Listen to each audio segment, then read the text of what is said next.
Assalamualaikum warahmatullahi wabarakatuh. Nama saya Adia Yuliandita. Saya di sini akan menjelaskan soal studi kasus yang telah diberikan. Baik, saya akan menjelaskan terlebih dahulu ciri-ciri dari bakteri Vibrio cholerae. Ciri-ciri dari bakteri Vibrio cholerae yang pertama adalah berbentuk basil.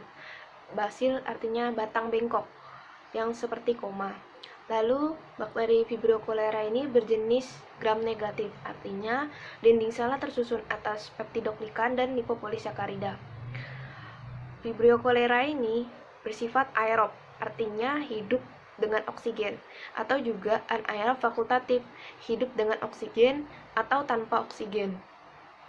Selanjutnya, bersifat halofilik dan menghasilkan toksin. Toksin di sini tergantung dengan jenis strain dari bakteri Vibrio cholerae.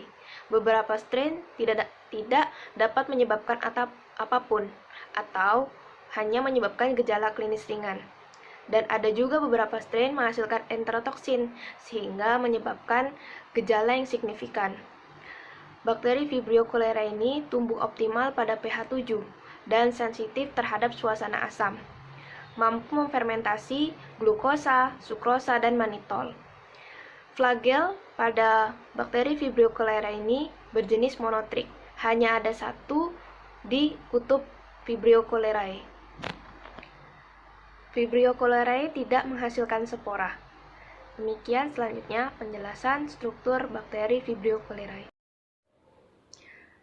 Baik, selanjutnya kita akan membahas struktur dari bakteri Vibrio cholerae. Struktur dari bakteri Vibrio cholerae yang pertama ada dinding sel. Dinding sel di sini berjenis, karena Vibrio cholerae ini berjenis gram negatif, berarti dinding selnya tersusun atas peptidoglikan dan lipopolisakarida. Lalu ada kapsul. Kapsul adalah pelindung bagi bakteri yang dari benda asing yang dengan cara mengeluarkan endotoksin dan menghindarkan bakteri ini dari kekeringan. Lalu ada membran plasma, yaitu membran yang menyelubungi sitoplasma, berfungsi sebagai membran selektif dan mengatur tekanan osmotik dan keluar masuk dari larutan, makanan, dan pengangkutan nutrien serta sistem metabolisme. Lalu ada nukleoid, yaitu materi genetik DNA dan RNA bakteri yang tidak tergulung, bertindak sebagai inti sel, yaitu pengatur kegiatan sel, artinya sebagai pengatur kegiatan dari bakteri Vibrio cholerae. Selanjutnya ada plasmid. Plasmid adalah materi genetik tambahan bagi bakteri selain nukleoid. Di sini berperan sebagai alat reproduksi dan bersifat resistensi terhadap antibiotik.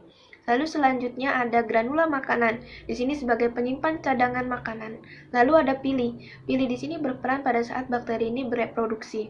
Lalu ada ribosom. Ribosom itu sebagai sintesis protein bagi bakteri. Lalu di sini sebagai alat gerak bagi bakteri ada flagel.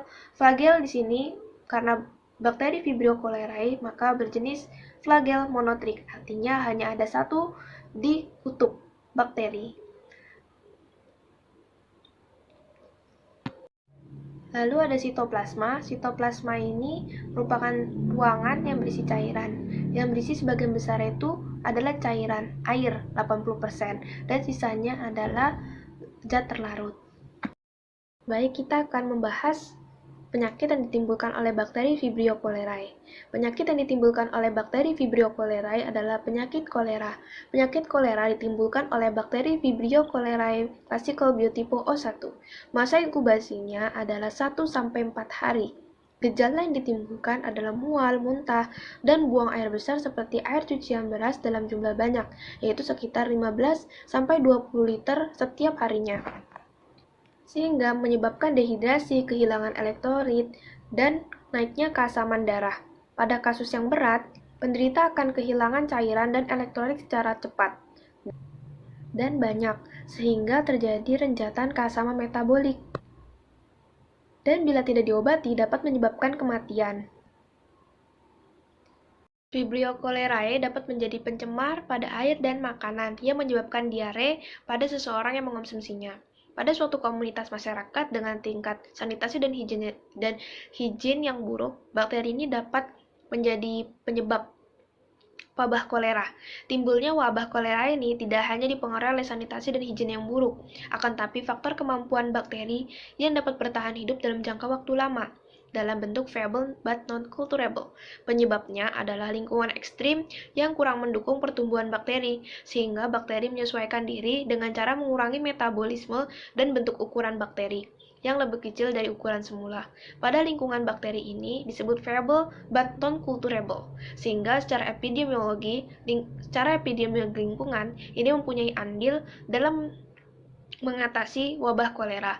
Ketika Vibrio cholerae dalam jumlah kecil dan tersedia media nutrisi untuk tumbuh berupa makanan atau air dengan cara mengkontaminasinya, maka bakteri tersebut akan meningkat dalam beberapa jam dan dapat menimbulkan bencana wabah dan terlebih pada daerah dengan tingkat sanitasi dan higien yang buruk. Bakteri ini berkembang biak dan menyebar melalui kotoran manusia. Ketika kotoran berisi bakteri ini mencemari sungai, maka orang-orang yang kontak langsung dengan sungai tersebut dapat tertular, atau bisa juga melalui ikan yang hidup di sungai tersebut, dan ikan itu sudah terkontaminasi oleh bakteri Vibrio cholerae dan dikonsumsi oleh manusia. Maka bakteri Vibrio cholerae ini dapat masuk bersama makanan yang dikonsumsi oleh manusia, menyebabkan penyakit kolera pada yang mengonsumsinya. Cara pencegahan dari penyakit kolera ini yaitu sanitasi lingkungan yang baik, terutama kebersihan air yang digunakan untuk minum, mandi, mencuci pakaian, alat makan, serta bahan makanan yang akan diolah, dan menghindarkan memasak ikan atau kerang setengah matang. Jika keluarga atau kerabat yang terdekat dari kita itu terinfeksi, pisahkan barang pribadi dan tempat tidur penderita agar tidak mudah menular pada anggota keluarga atau kerabat lainnya. Demikian yang dapat saya sampaikan mengenai bakteri Vibrio cholerae dan penyakit yang ditimbulkan oleh bakteri Vibrio cholerae. Wassalamualaikum warahmatullahi wabarakatuh.